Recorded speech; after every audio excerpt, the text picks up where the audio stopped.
Hello, friends. Patrick McFarland here, back coming at you with another episode of the Liberty Weekly podcast.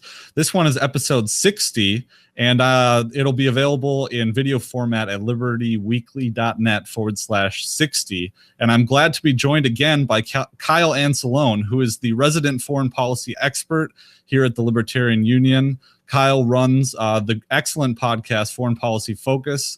He's just launched an excellent new website called Immersion News at immersionnews.com. And I believe he's also penned a very awesome article about the poppy trade in Afghanistan with Will Porter. And so with that, I will introduce our guest, Kyle Anzalone. How you doing, buddy? I'm doing very well. Thank you for having me on, Pat. Yeah, no problem. Definitely. I think the last time that we were on together, let me see in my notes here, was episode 53, talking about the Iran protests. We also did libertyweekly.net/51, talking about Operation Olive Branch. And it's been, I think, a month or two since you've been on. So I understand that, as I alluded to earlier, you've been doing a lot of excellent work. Do you just want to talk about that before we get into some actual substance here?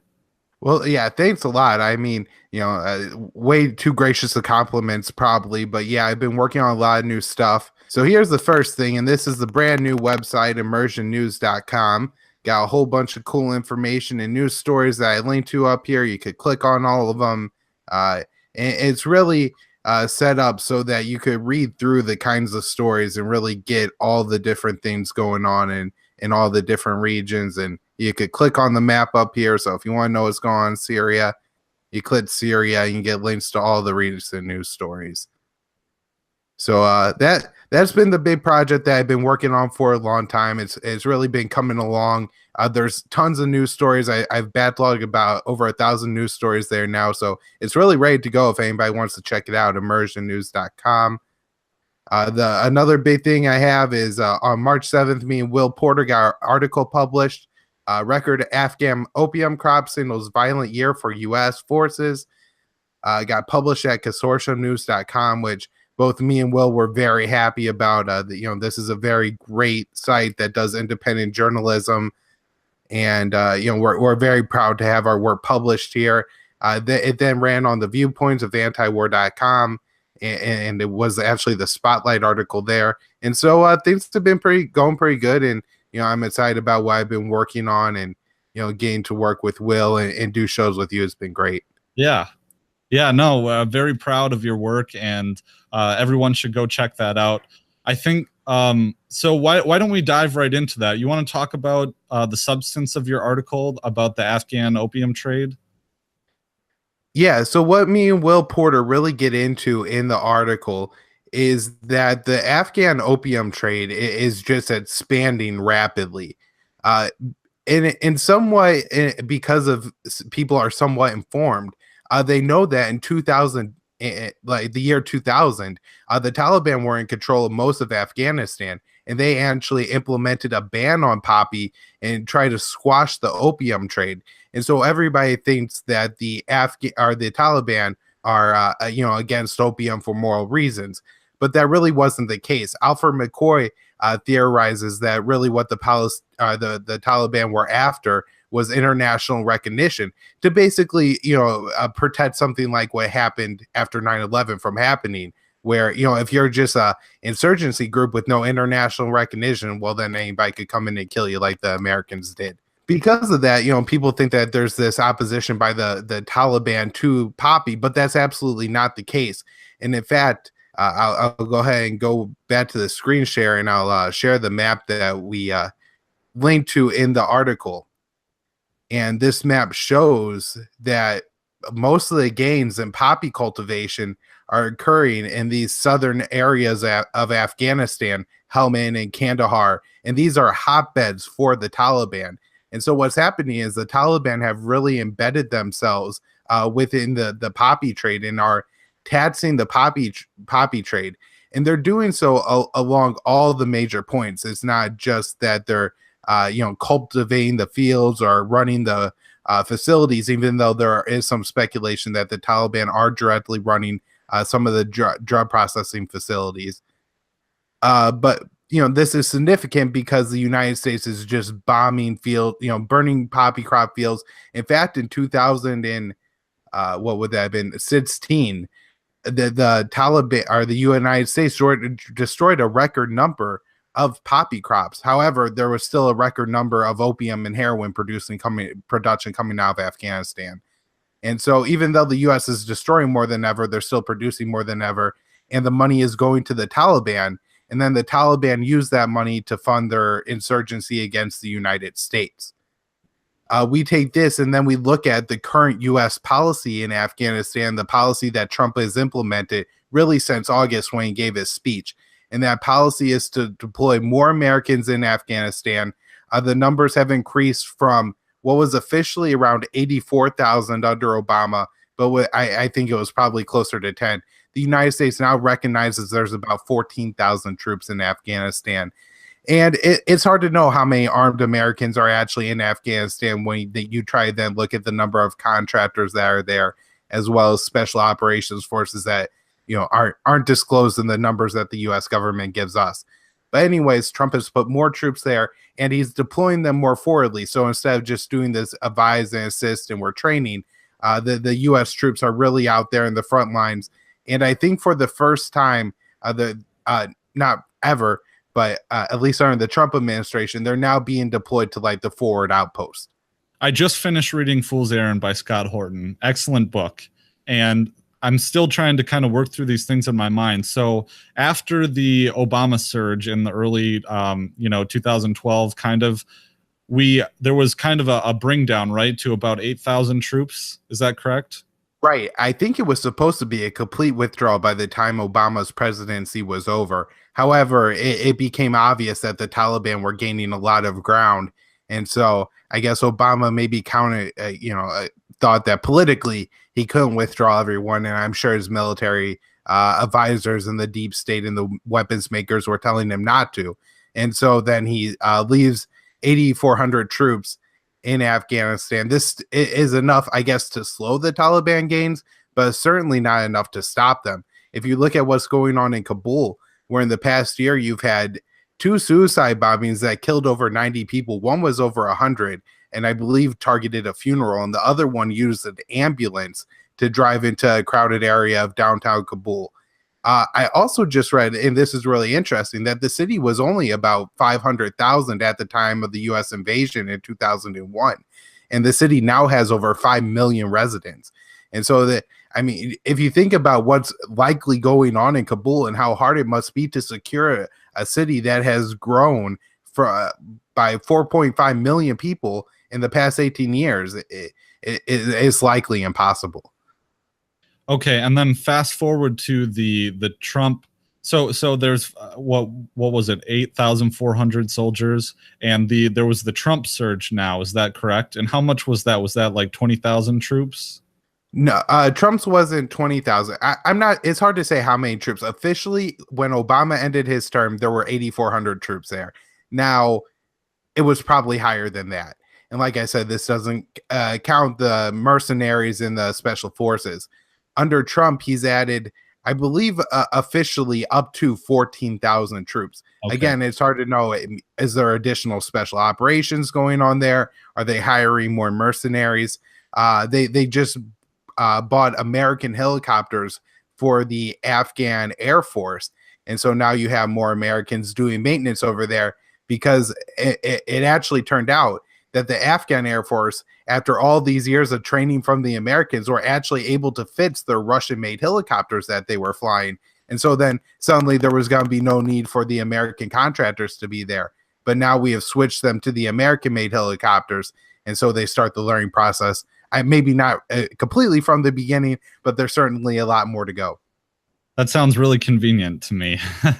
They bring that in. But okay, so what essentially in Afghanistan, what you have is the United States, and correct me here if I'm wrong, because I'm just recalling from Fool's Errand, but you have the United States supporting more Indian influenced northern tribes from the area, and they're trying to stretch their influence over the Pashtun tribes in the south. Yeah, so you have groups like the Uzbeks, the Turkmen, and the Hazaras are all minority groups in Afghanistan. However, I think altogether they would make up a majority over the Pashtuns, which are about 40% of the Afghan population. The Americans are supporting those forces, and I think it's mostly known as like the Northern Alliance against the Taliban. There are a couple twists. There are the Chinese Uyghurs who are in the, I guess, eastern area of Afghanistan, and I'm guessing that some of these people are probably coming back from Syria or fighting for ISIS. There were at least 1,000 of these Chinese people who went and fought for ISIS, and so maybe they're kind of hiding out in Afghanistan right now. But the U.S. is bombing them. Also in northeastern Afghanistan and the Nangarhar province, there's a group of Taliban, let's see, Trinki Taliban, which are the Pakistani Taliban and not completely different from the Afghani Taliban in that they don't have an alliance or get along. And they have formed and became the ISIS affiliate for Afghanistan, ISIS Khorasan. And so the United States is also fighting them. And they also, at times, have fought against the Afghani Taliban, the Taliban that we all know. In fact, they drove them out of Tora Bora, which is, the famous hiding spot of Osama bin Laden. Could you bring up the map and the screen share as we discuss this? Because I'm trying to get this straight in my head as much as I'm sure the viewers are. But so is it true that there's some kind of ridiculous double standard here that we are also, because Pakistan doesn't really get along with the Northern Allied tribes. What I'm trying to get at is that there's this parallel between the United States supporting Pakistan, but Pakistan still giving shelter and being friendly with the Taliban. I guess the deal here is that the Pakistanis, as long as the Taliban control at least some parts of Afghanistan, the Pakistanis would be able to use Afghanistan as a fallback if India ever decided to invade it. I don't know how much it would really matter, seeing how both of these countries have nuclear weapons now, and how can you retreat from nuclear bombs, especially since India is building the bigger hydrogen bombs. However, the Pakistanis would like a somewhat friendly government in Kabul. They are neighboring states, and the Durham line, which is the border right here that separates Afghanistan and Pakistan, is a pretty weak border. I think they're trying to build a border fence there now, and there's a lot of local tribal leaders who are doing land swaps and stuff like that to try to get like all of individual families on the right side of the border, because in some cases, I guess just the way the villages are laid out, you would be away from your family on the opposite side of the border, and it suddenly becomes a lot harder to go the other side of the town if the other side of town is in a different country. So to get back into the substance of the article, I kind of just wanted to start with the bird's eye view, the situation. Essentially what the United States is trying to do is to support this minority in the northern Afghanistan and lord it over and foist it upon the Pashtun tribes in the south. But since Afghanistan has been in this warlike scenario for decades now, going back to the Soviet invasion and our support for the Mujahideen in Afghanistan, but us being Austrian economists or Austrian minded, what are some of the economic influences or the economic incentives of the Pashtun to grow poppy, especially since they've been in a warlike scenario for so long? Well, I think it's pretty easy to grow. That would be one of the first things, is that if you're in a warlike scenario where you may have to leave your house for a little bit, if you have a crop that's able to grow without a whole lot of help, I'm sure that's certainly a preferable solution.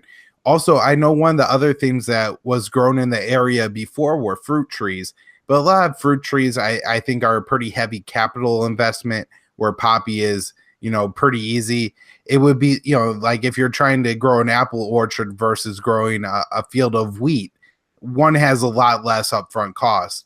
And so if you're in a warlike situation where, you're really only focused on getting through the next year and getting yourself to the end of the war, making huge capital investments, there's certainly the change of time preference there. I think the other thing would just be that you could grow poppy a lot of places. And so, maybe you set up a couple fields to make up for it. And I'm guessing that just as far as like per land goes, it's a pretty valuable crop. And where is this poppy going? Because one thing that you do push back on in this article is the idea that this poppy is coming to the United States and that there's some CIA clandestine secret trade going on. You push back on that. And I don't have any evidence to support that narrative either, but I wanted to get your take on it that you present in the article. Well, I mean, it's simply that Afghani opium doesn't make it to the United States of America. I mean, if you look at where U.S. heroin or opiates come from, it's from pill forms. 80% comes from Mexico. Most of the rest comes from Latin America. I think 1% or less than 1% of America opioids come from Afghanistan. And if you think about it, this kind of makes sense economically. I mean, how much do you think it would cost to ship, in a covert way, ship heroin from Afghanistan to the United States? I mean, I remember back, I was watching an episode, I think it was NCIS or another crime show, and they were putting the heroin in the bottoms of these coffins. But if you think about it, for what the street value of the heroin's worth, yeah, I guess they could make some profit off of it. But for the amount of opioids that's in demand in the United States, I mean, it could really never be filled just carrying it over in bottoms of coffins. I mean, they fill like, the bottoms of ships with drugs and bring them to the United States. So you can just, economically, you can never move the volume that way. You also have the fact, and this is something that people, I guess, don't realize, but India is in the region. China's borders Afghanistan. So that's 2.5 billion people. Pakistan has 250 million people. Iran has 80 million people. There's a lot of people right there, and they all have demands for drugs just like the United States does. And so I would guess that local demand sets up the market. And I think it's easy to get this idea that, okay, the Taliban is, I don't know, guarding, or they're getting the proceeds from the poppy. It's easy to fall into the thought that, okay, well, the Taliban is directly selling the poppy and stuff like that. But isn't it more of a case that they are charging protection fees to people who are trafficking the poppy? Is that correct to say? Yeah, I mean, I'm not sure exactly what the taxing narrative is. I mean, I guess in the United States, we pay our taxes, and in exchange, we expect to be able to travel down the highway without being pestered by people. And so, I mean, it could be on that level kind of taxation. It could be, a little bit more mafia style exploitation where they come and they break your leg. So I know, like I said, I think they are actually running some of the heroin processing facilities in Afghanistan now. Also, as Will Porter points out, poppy is a pretty labor intensive crop. And so maybe they're involved in like supplying some, workers or something like that, and they get a cut of that. But for what it seems like for me is, and what I've read, and one of the reasons that the United States war on the Afghan drug trade has been a failure is that the Taliban taxes it at so many different levels. There's really no way that it doesn't, that they don't get their portion of the money. Even if you blow up the drug labs, there's just so much drugs coming through, and it's so decentralized. There's nothing they can really do about it. So, I mean, another part of, I don't want to call it a myth, but the people would think, oh, the CIA is involved, and they see American soldiers having their picture taken while they're guarding poppy fields, and they think, oh, well, the U.S. soldiers are complicit in the heroin trade. Well, what is the reality that you would posit of this situation? Well, in some cases, yeah, when the heroin dealers are the friends of the Americans, then we ignore it. And in past, you've seen the pictures of United States soldiers guarding poppy fields. However, if you look at the map that's on the screen right now, Helmand Province, Kandahar Province, Farah Province, this is where all the increase in the drug trade is going on, and these are areas heavily controlled by the Taliban. And I know that the United States isn't guarding the fields that are controlled by the Taliban. They're guarding the fields that are controlled by people loyal to the U.S. Backed government in Kabul. Sure. And that was a misconception that I had, because I came out with the Thought Crime Thursdays episode months ago, I don't even recall the number. If you search at libertyweekly.net, Thought Crime Thursdays, or it'll come up. But yeah, I didn't have that understanding of the complexity of the situation, and I think that's interesting for people to know. Right. But Everybody in Afghanistan, well, I don't want to say everybody in Afghanistan grows poppy, but people of every faction in Afghanistan grow poppy. It's not specific to the Taliban or to the Hazaras or to any other group. It's a crop of Afghanistan. Now, if you look, the most of the growth and where the poppy is growing and there's more being cultivated most rapidly is going on in the areas controlled by the Taliban. But that doesn't mean that people backed by the U.S. government aren't also growing poppy. Yeah, and that's an important difference to make. So, kind of zooming back out here a little bit, do you in reading Fool's Errand, I realized that there was a difference between the Taliban and Al Qaeda, and if we could touch on that, I think that's a very basic thing, but I'm still trying to get it straight in my mind. So there's the difference that I understand, and I'll outline it before I throw it to you. But the difference that I understand is Al Qaeda is more Saudi, isn't it? Or where are the roots of Al Qaeda? Is it in the Mujahideen, or do you want to just take that? Yeah, I don't remember everybody's name, so it's kind of hard for me to go through in detail. But Osama bin Laden was a Saudi, and some of the other leaders were from the Arab world. They weren't from Afghanistan. If you look, and occasionally you'll hear somebody mention that Afghanistan isn't actually in the Middle East. The Middle East kind of goes up to Iran, and sometimes Iran isn't even included, but really stretches from Libya to Iran. And the Iranians, I don't think, would consider themselves Arabs either. They would pretty distinctly consider themselves Persians. And so there's this conception that everybody from Afghan or probably Pakistan to Morocco looks the same. They all look like a Saudi. And that's really not the case at all. That, Afghans are pretty distinctly different from the Arabs. Now, what happened is that Osama bin Laden was an international fugitive and a terrorist and somebody who believed in carrying out the jihad, the global war against the United States of America. And he went and fled and hid in the Taliban areas of Afghanistan. Now, remember that throughout the time that Osama bin Laden was in Afghanistan, I think he was traveling other places. And the 9/11 hijackers, they went to university in Germany, some of them. And so it's not like all these people got together in Afghanistan. The attacks were planned outside of Afghanistan. A lot of the none of the actual hijackers were from Afghanistan. They were from Saudi Arabia. They were from Egypt. They were from the Emiratis. They went to university, like I said, in Western countries. That's why they were able to accomplish what they were able to accomplish, not because they were a bunch of Pashtuns who had never heard of the United States of America before, but just, were Muslims and wanted to wage bloody jihad against the infidels. That's not the case at all. So, but that was like Osama bin Laden. It's hard to know whether he was like a true believer in his message and really thought, that by the scripture of the Quran, that he was tasked with destroying the United States of America. Maybe he believed that.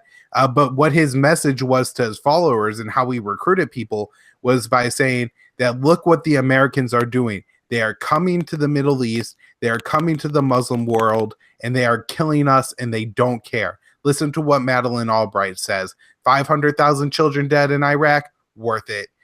If you look at what the Israelis have done to the Palestinians, and I know that everybody wants to bring up a whole bunch of nuance in this situation, but if you look at it on the ground level, that even if you say that the Arabs are the aggressors, the Palestinians have certainly been the losers and the oppressed people from whatever has gone on there. And if you look at the situation, in the 1990s and now, you could see how that would absolutely enrage people who identified with the Palestinians, because, it's a little Palestinian girl, Ahad Talami, who is currently facing a military court in Israel at 17 years old, right? We have a 17-year-old girl in a military court. And so obviously that's something that you're going to be enraged about. And so these are the messages that Osama bin Laden used to recruit his followers. and a lot of the followers and the hijackers who we know why they committed their crimes, it was for the atrocities committed against the Muslim people by the Western countries. Sure, and that was something I didn't understand in reading Fool's Errand, or before I read Fool's Errand, was that the Islamic community views everyone, it kind of transcends borders in a certain sense, in I guess kind of the same way that Christians would also. Do you think it's a little tighter of a bond than Christians feel with other Christians? I think it depends person to person. I mean, think about it. The United States is a huge country, right? It's much bigger than Saudi Arabia or Iraq. I don't know like what the size comparison between the United States and the Middle East is, but if you look at what happened on 9/11, an attack in New York, and people in San Diego are enlisting to go fight, and so yeah, it transcends borders, but that's because it's much more narrow. If you look at like the borders of the states of the United States, we all consider ourselves Americans, but I think it varies person to person. I'm sure there's plenty of people in Iraq or Saudi Arabia that don't like the Jordanians, and I'm sure that some of them don't want to lift a finger to go help a single one of them. And then we know there's the separate rips within the Muslim world as well. With you have like Turkey opposing the Kurds, and well, really every state opposes the Kurds having their own states. You have the Sunni versus Shia thing, which a little overblown, but all the same, it doesn't mean that every Muslim identifies with every Muslim, and every Muslim's going to go pick up a rifle and kill Americans if Americans keep killing Muslim people, but some will. Just to finish answering your question, compared to the Taliban are, I guess you would consider somewhat of Islamist fundamentalist. They go by very strict interpretations, and it's also a very tribal culture on top of that.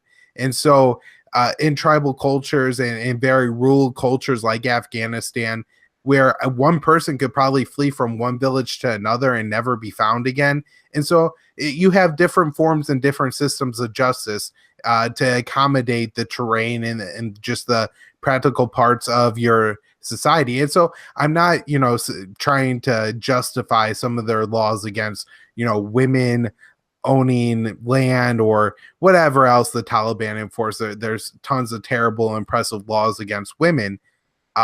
At the same time, they weren't reading the Quran and saying, boy, now I have to go kill America, and Osama bin Laden's fights against America and our sites with Osama bin Laden.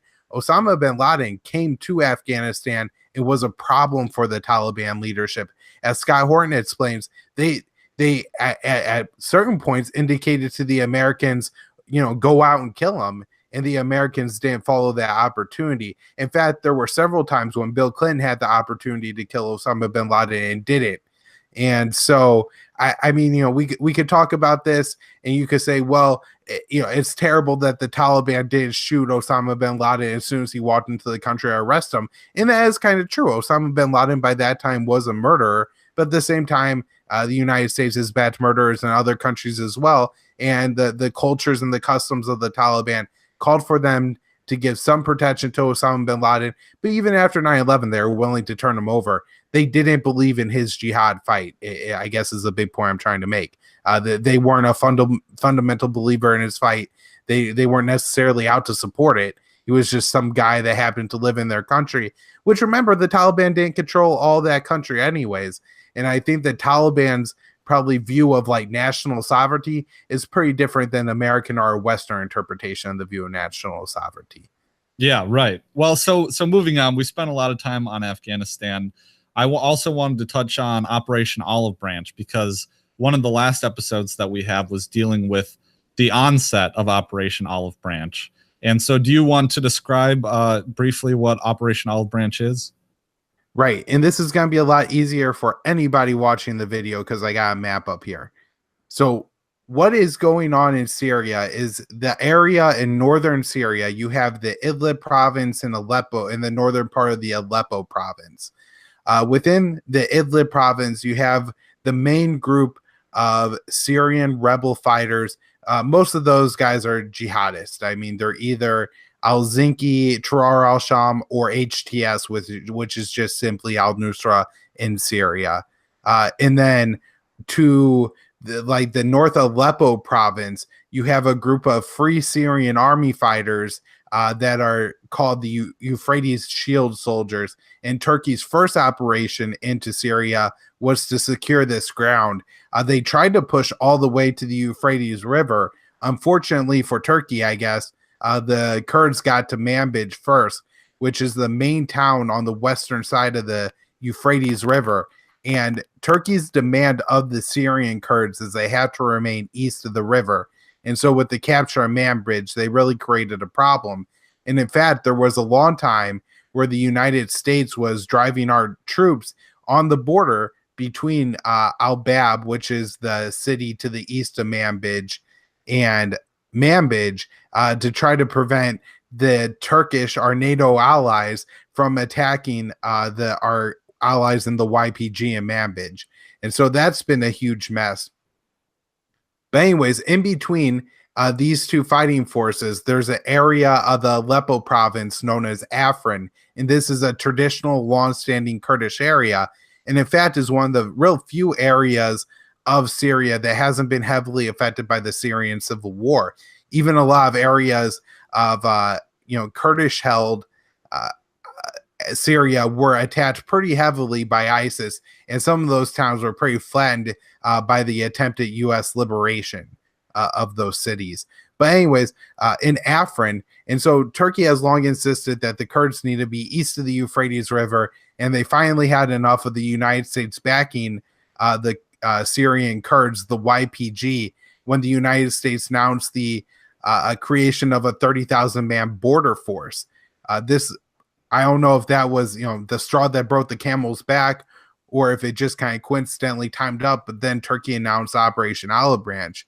And as you can see from the map, Turkey has now taken a pretty significant amount of what is now Afrin and has completely surrounded the city, Afrin City. And that city is now under siege by Turkey. And so how did the early operation go? Because if I recall that the going was slow earlier on. Yeah, I mean, the going's been slow, I think, the whole time. Certainly not as fast as it was initially portrayed by the Turkish government. But, when is it ever? They made slow gains. I think Turkey mainly used the Syrian rebels in this fight, and they didn't use a lot of their own troops, at least not until all the border towns were taken. Now there are, Turkish special operations. Turkey has lost tanks and helicopters within the battle. There's certainly been a heavy number of Turkish soldiers killed. It's really hard to tell. I would guess the number is about 50 from what I've read, but that's just, my own estimate from reading all the reports. Turkey says that they've killed over 3,000 YPG fighters. I'm guessing that some of these people are civilians. And then the YPG have said that they've lost, I think, over 1,000 fighters. The YPG have completely given up. So I'll zoom out here on the map again. If you look in the southeastern area of Syria, you see that this is a desert area, so it's pretty sparsely populated. However, ISIS still controls a large portion of that area, and the Syrian Kurds have completely given up on fighting ISIS to go fight Turkey and Afrin. And so they've moved all their forces out of eastern Syria along the Syria-Iraq border fighting ISIS over to Afrin to fight Turkey, which is pretty much the thing the United States promised Turkey all along wouldn't be happening. Okay, and there was some talk also of embedded U.S. forces in Manbij, and I don't recall, it was a few weeks ago that there was a U.S. commander that was stationed in Manbij that was asked about the situation there. Can you talk about the danger of our embedded troops being there? Yeah, so we have our troops there, and up until very recently, maybe the past week, probably the past week, the United States has insisted that we're staying in Manbij and protecting the YPG. Turkey has insisted that they're going to liberate Manbij from the YPG, and if the Americans are fighting on the side of the Kurds, then fill in the dots of what happens there. Turkey has obviously, I guess, I don't think they've directly said that we will attack the Americans at Manbij, but they kind of said, well, if there's Americans there, then it's a war. So Turkey's goal is to drive them out of the city. Recently, the United States has said that they've reached an agreement with Turkey for the United States forces to move the YPG out of Manbij, and then for the United States and Turkey to jointly control the city. I'm guessing this is probably somewhat in response for the U.S. being annoyed with the YPG ending their fight against ISIS and moving all their troops to Afrin, which at this point seems to be a losing battle. So it's kind of interesting how that works. It seems like that alliance is maybe breaking apart a little, but at the same time, I guess there's a mutual need here because the United States is what's allowing the YPG and the Syrian Kurds to remain independent from Assad and not be attacked by Assad and Russia. Sure. And so moving on, there was another point at which in the past few weeks, the U.S. forces were shelling, they were shelling a force that came across the Euphrates River of, I think, Russian embedded mercenaries that were with the Syrian forces. And we killed like 200 people. Can you talk about that? Do you know what I'm referring to? I do. I think 100 people were killed, but it's hard to know because you get all these different reports from all these different sources. And I think about 4 of those people were Russian mercenaries. At one point, somebody was reporting that up to 100 Russians had been killed, and thankfully that wasn't the case. It is a little unknown as to what happened. There's some people are implying that the YPG or the United States set a trap for Russia by making it look like they had abandoned an area. And then when the Russian and Syrian allied forces went to secure it, they attacked them. There's a claim by the Assad side that those forces were actually on a search and destroy mission against ISIS. And if you look at the map here, you will see that ISIS, exists in the area between the Syrian Arab Army and the YPG. And so there's certainly the possibility for them to be carrying out missions against ISIS, but also be nearing or entering YPG held territory. Or it could have been, a testing of the limits. Maybe they thought that they could go kick a couple YPG guys out of an oil field near Deir ez-Zor and get away with it without being attacked by the Americans. And so there's a lot of questions as to what happened there exactly, but it seems like, at least for now, international crisis averted. Yeah, that was alarming for me to read, especially. Did I misspeak about crossing the Euphrates River, though? That's one of those things that I had read it written both ways. And so sometimes when you get reporting out of these situations, you just can't be completely sure. Sure. Yeah. Okay. And then I know we might be running short on time here. How are you doing? I'm doing fine. Okay. Why don't we touch on the Golan Heights and the drone that was shot down? Yeah, so a couple weeks ago, and I'll scroll the map over to show this area, you have an area of Syria known as the Golan Heights that has been occupied by Israel, I think, since the 67 war. I had thought it was in the 80s that Israel occupied it, but it's actually been since 67. One of the significant areas of the Golan Heights is it's kind of a high plateau of the area, and so I think it's a pretty significant and important military position in the area. Butting up against the Golan Heights in Syria right now, you have an enclave controlled by ISIS, and then a pretty significant area controlled by the Syrian opposition forces. Of these groups, of course, like most Syrian rebel groups, have jihadist ties, and 7 of these groups are directly backed by Israel. What happened was, I guess, Iran has set up a mobile spy drone station and flew a drone from Syrian allied controlled territory into the Golan Heights. It went a couple of miles, I think, into the Golan Heights, was shot down, and then Israel responded with a heavy bombing campaign of Syrian army allied positions. So that would be like Hezbollah, the Shiite militias, and also bombed some Syrian anti-aircraft positions. The Syrian anti-aircraft were able to shoot down one Israeli plane. And yeah, that was an alarming situation too. But as we were speaking before we went on the hot mic, you said that what was the aftermath here? Putin came in and told everyone to knock it off, basically. Yeah, it seems to be that Putin told everyone to knock it off, and so I guess, so far it's been the case.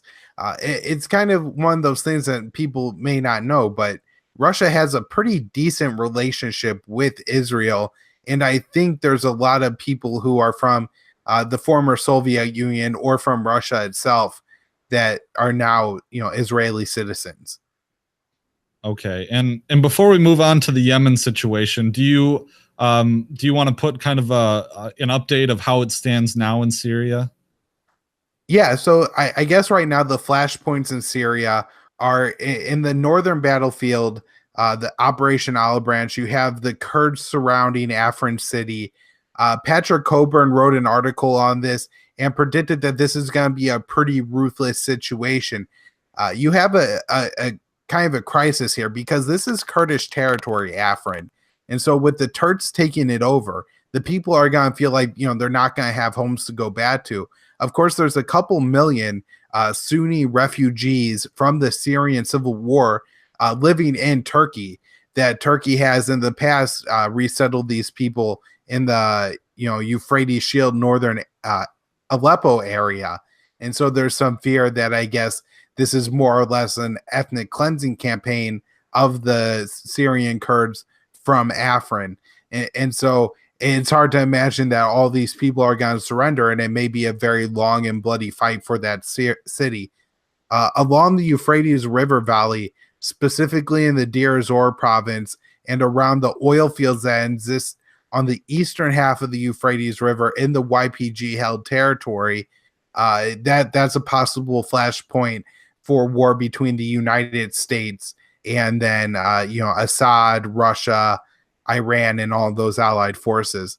Of course, I touched on the situation in Manbij, where in the past you've had threats of the NATO powers, Turkey and the United States, clashing over the city. Now it looks like the United States is going to try to kind of acquiesce to Turkey there and allow them to take over. One of the big and main media attention going on in Syria is Eastern Ghouta, which is a suburb of Damascus. Right now, the Syrian rebels control 3 different enclaves within the Damascus kind of greater area. It looks like the Syrian government is trying to negotiate with some of those rebel groups, but it's been a pretty brutal siege. And so you have Nikki Haley at the UN saying that if the UN doesn't take action on this, the United States will. And the White House has announced that they're suggesting that they're looking at maybe taking military action against Assad again. Russia has said that they will respond to this.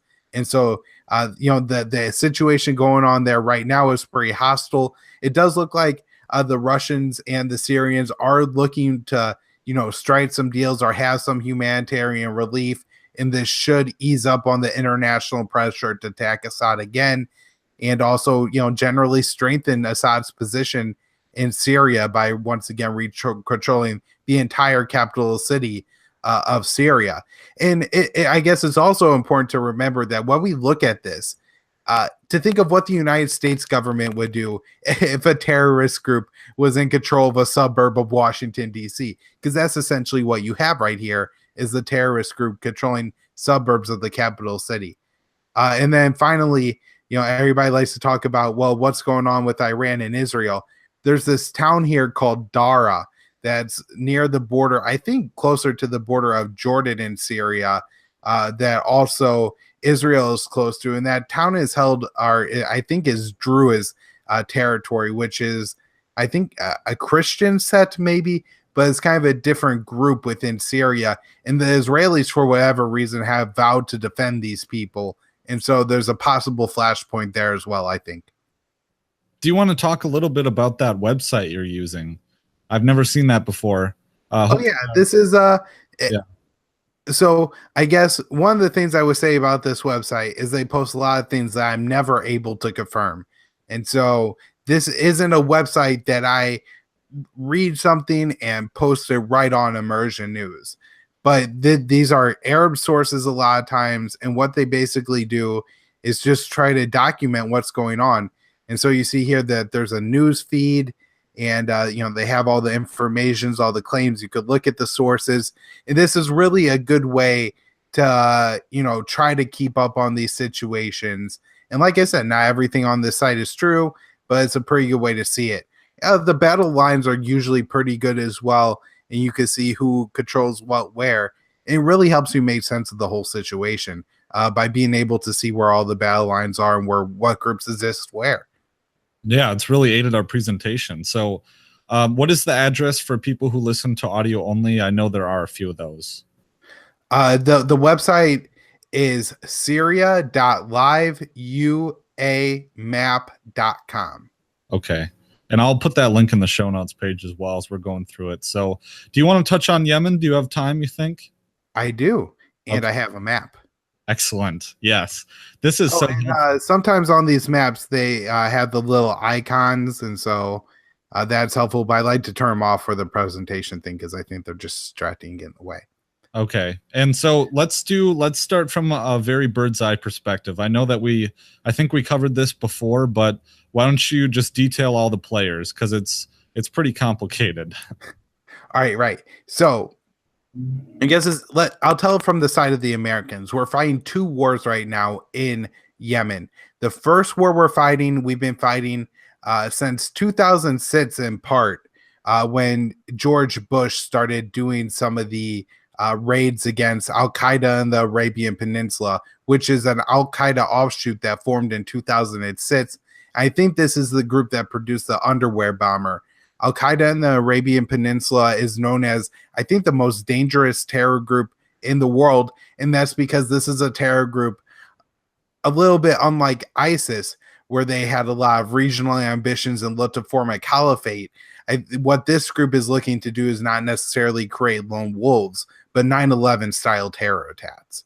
Like 9/11 is this sophisticated plot where you have 19 or 20 people that go to flight school and are embedded in the United States. Mm-hmm. And a lone wolf attack is saying that, hey, Muslims, look what the terrible things that Americans are doing to you. Go pick up a rifle and shoot up your local whatever or not. And so ISIS is just making general calls on the internet, which people could do. AQAP is trying to put together, sophisticated kind of plots. I guess there's a lot of times that the United States talks about, we got to do something to prevent another 9/11. Mm-hmm. Anyways, also an important note here is that ISIS in Yemen is really allied with AQAP.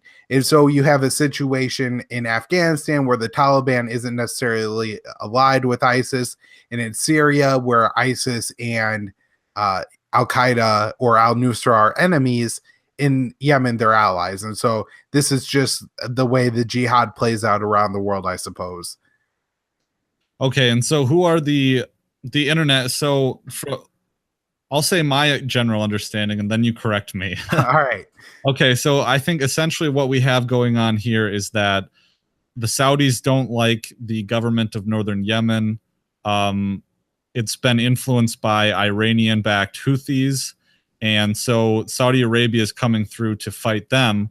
But then in southern Yemen, there's also a group of separatists who want to be apart from northern Yemen, who are in favor of Saudi Arabia and the UAE coming in to take care of the Houthis in northern Yemen because they want their own separate state.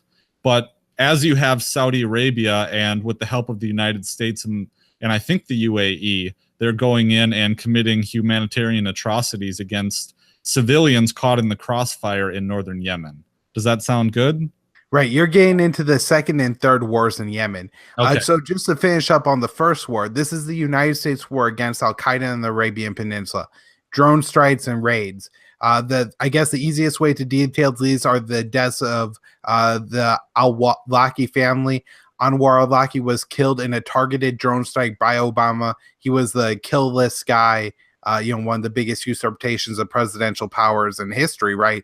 Obama claimed to be judge, jury, and executor and ordered this guy, who wasn't an immediate threat to the United States, be killed. 2 weeks later, his son dies in a drone strike. And then under Donald Trump, his 8-year-old daughter is killed by a U.S. raid in Yemen. And so this is, kind of the impacts of the U.S. war against Al Qaeda. War number 2 is Saudi Arabia's war against the Houthis. The Houthis are a Zaidi group of, I think Zaidi is the more political set, and this makes them more or less Shias.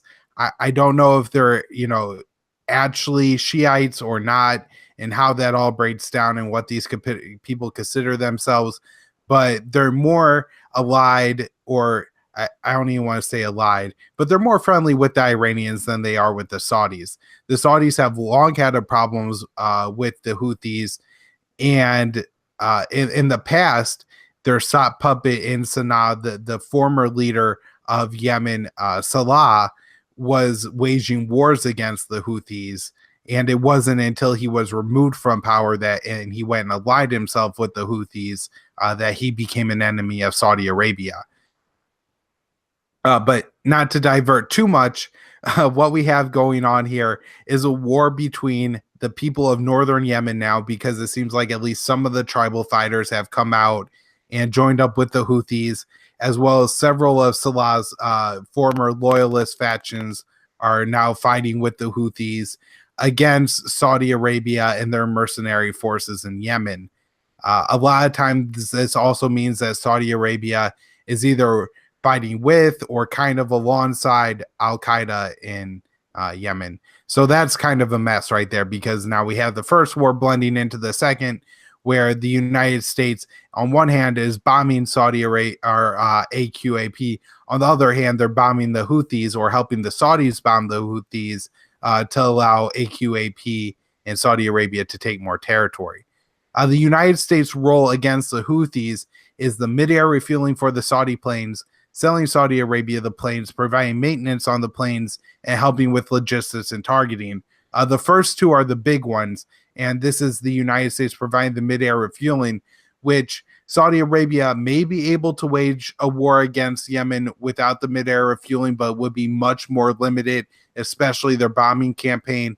And then the second, selling them the weapons, specifically the bombs. Saudi Arabia is dropping a lot of bombs on Yemen, and if the United States wasn't completely refueling their arsenals, they would eventually have to back off a little bit on that. But, we keep selling the weapons. Doesn't matter if it's Hillary Clinton, Barack Obama, or Donald Trump, the Americans will sell the Saudis weapons. Yes. And so there is something going on in politics now. Yeah, this is the Yemen War Powers Act. Okay. Senate Joint Resolution 53 or 54. I think it's 54. What this is this would say that the United States is providing military support to the Saudi war against the Houthis, and this war specifically has not been authorized by Congress. And so therefore Congress invokes the War Powers Act to tell the president that he has to immediately stop fighting this war and supporting the Saudis against the Houthis. The War Powers Act makes it pretty clear that the United States, if you're supporting troops that are likely to engage in combat, whether they're American troops or troops of a foreign power, you're then engaging in war activities.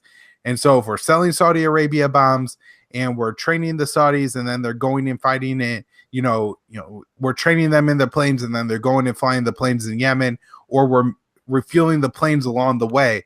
All of these things are clearly the United States engaging in war in Yemen. And since that war has not been authorized by Congress, this resolution would end that war. And what was I think that there is a number on top of antiwar.com that we can call our senators. Have you called? I was thinking about it. Yeah, I think both of my senators are already on board. I called Senator Warren's office already, and she was on board before I called. So it wasn't quite as, I mean, it's great that she's on board. I don't want to make it sound like that, but I really wanted to badger somebody, and I wasn't able to. So I had all this pent up energy. I do need to call my other senator and see if he's supporting it and whatever as well. But do you know when the vote is? The vote has not been scheduled. It should have happened already. I think it's supposed to happen within 10 days or so. But It hasn't happened. It looks like the Republicans are trying to kick it into the committee again. And then there's also some other things going on too. We have the Pentagon claiming that actually what we're doing in Yemen doesn't rise to the level of the War Powers Act. And so this bill is meaningless.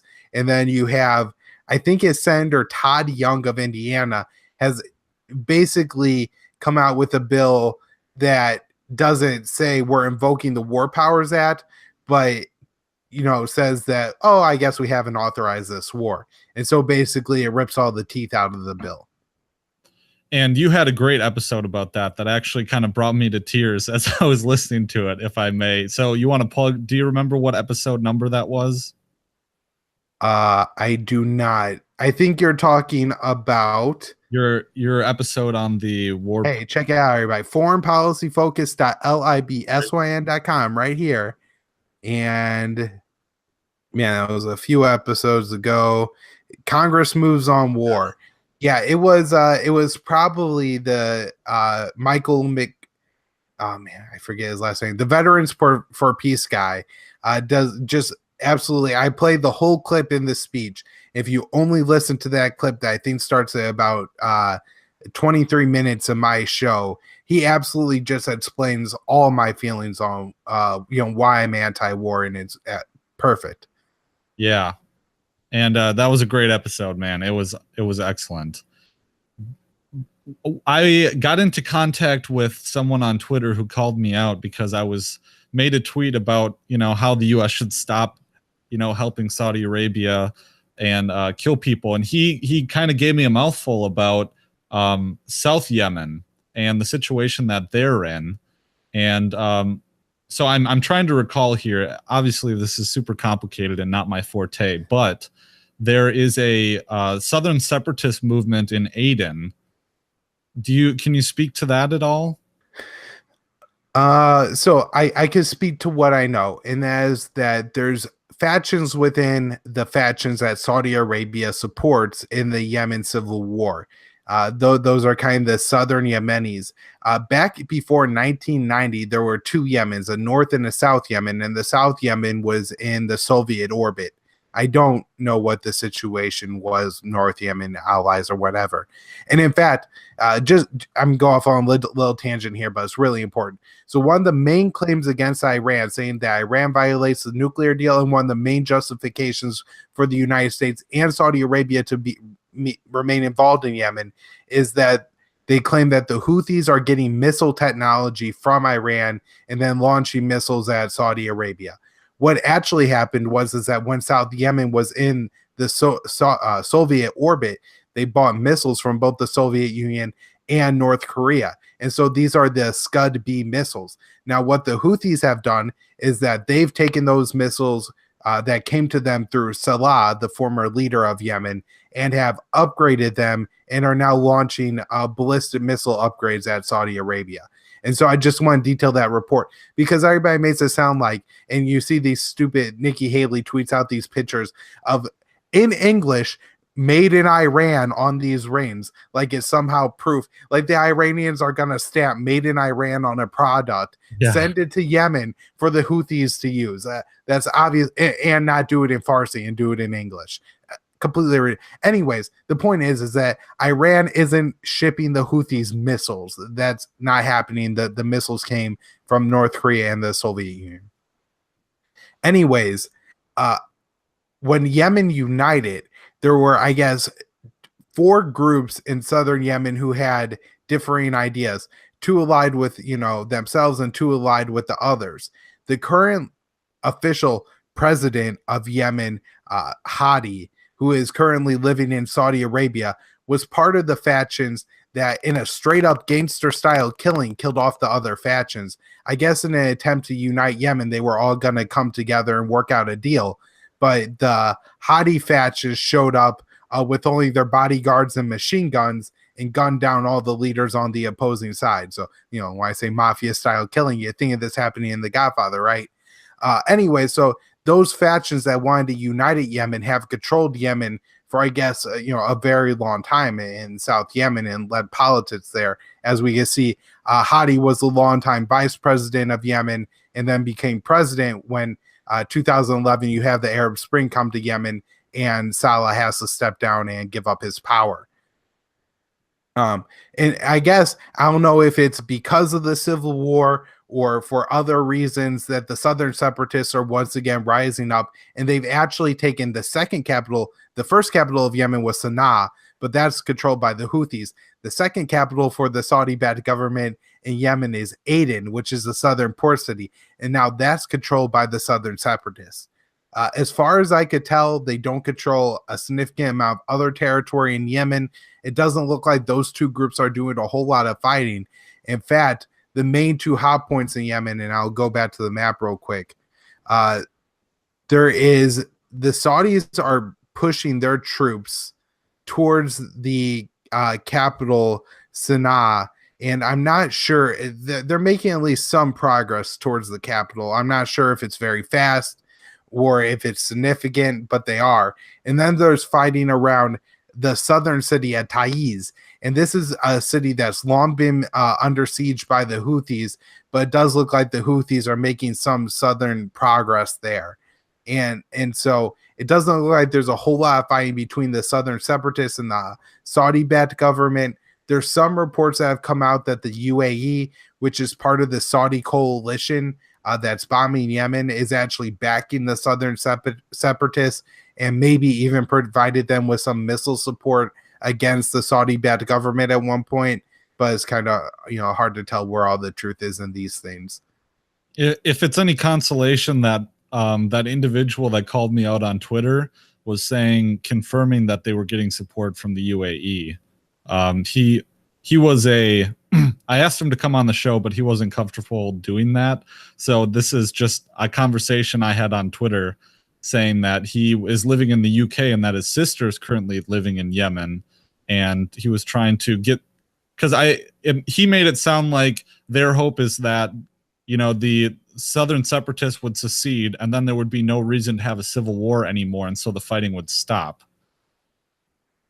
Yeah, and I'd just like to say, if I say I don't know, it really means that, like, it could be. I've seen evidence of both sides. Neither seems more credible than the other. So I'm just like, sometimes I think from my position and from everybody's position, because look, you can't be on the ground in Syria and in Yemen and in Somalia and in Libya. And then, there's all these different interests in all these different countries to report it a different way. Because let's face it, if you could get it in Western media that thousands of people are dying in your country, then suddenly you have U.S. support, you have millions of dollars of flowing in, more weapons than you know what to do with. And so it really changes things if you could get your information out there in the Western media. And so you have all these different groups, especially the Syrian rebel groups. If you look at them, they are really good at making propaganda videos, and they make really convincing videos all the time that you see on mainstream news networks of alleged chemical weapons attacks. There's serious flaws in the videos that make you know that, they're not chemical weapons attacks, like people walking around and, touching alleged sarin sites with their bare hands and, not having any side effects or anything like that. But at the same time, they still run this footage that the rebel groups put out. Yeah, and that was my hesitation too, is, this random Twitter account starts talking to me, and then, of course, the logical implication is that, well, the United States should come and provide assistance militarily. And, of course, that's, as non-interventionists, that's where we would, disagree or draw the line, pretty much no matter what. But right, and one that I'm never trying to pit sides here. Like, if you look at the situation in Syria, I don't know, maybe I would rather live under Assad than ISIS, but that's not for me or any American to decide. The people of Syria need to decide what kind of government that they have. And by us giving weapons to the Syrian opposition, we create a situation where millions of Syrians were suddenly living in a more oppressive government. And so even if our, goal is we're only trying to increase freedom, we seem to never be able to do that anyways. And so it's best to just stay out of these things. And all I'm trying to do is say, like, this is, what's really going on in all these places. And a lot of times that means, debunking the propaganda out there. Yeah. And you're doing a good job, man. I just, I wanted to, I guess, in closing up here, I wanted to talk a little bit about, trying to grapple with these complicated situations. And so I don't know if we covered this on the show before, but when did you first start getting into this? Well, I mean, I started getting into the liberty movement, I would guess, in 2009. The interesting thing is, like, in high school, I was on the speech and debate team. And so most of these topics I was somewhat familiar about. Like, I had done significant research on Israel and Palestine when I was a freshman in high school. I think the last debate topic I ever did was the Cuban trade embargo. I was talking about the I think in 2008 was when the Russians went down and had some intervention in Georgia. And so, like, I knew about all these things for a long time, even before I was interested in the liberty situation. Then I would guess, like, the first thing I was interested in was obviously more of like the abuses at home, Edward Snowden, the mass spying stuff, the civil asset forfeiture, the drug war, the economic stuff, absolutely, and the Fed. But then I got into the real atrocities of the state, and that's what we're doing overseas. And so I would say about like 2013 or so, I started following in the situation overseas. And then definitely by 2015, I was reading the news and in multiple articles every single day, reading books on the situation. And so a serious dabbler in 2013 and a hardcore addict in 2015. Yeah, right.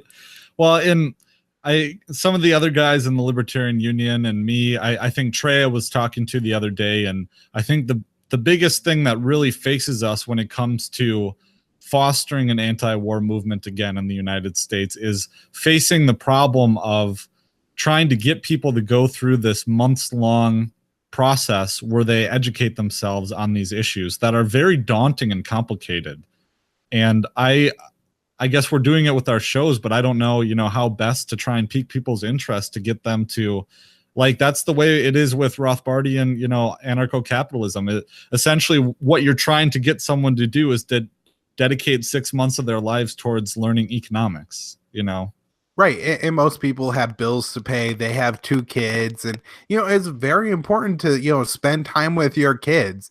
I don't have any kids, so I could sit here and read the news all day. But if you have kids, don't sit here and read the news all day. Give your kids attention, right?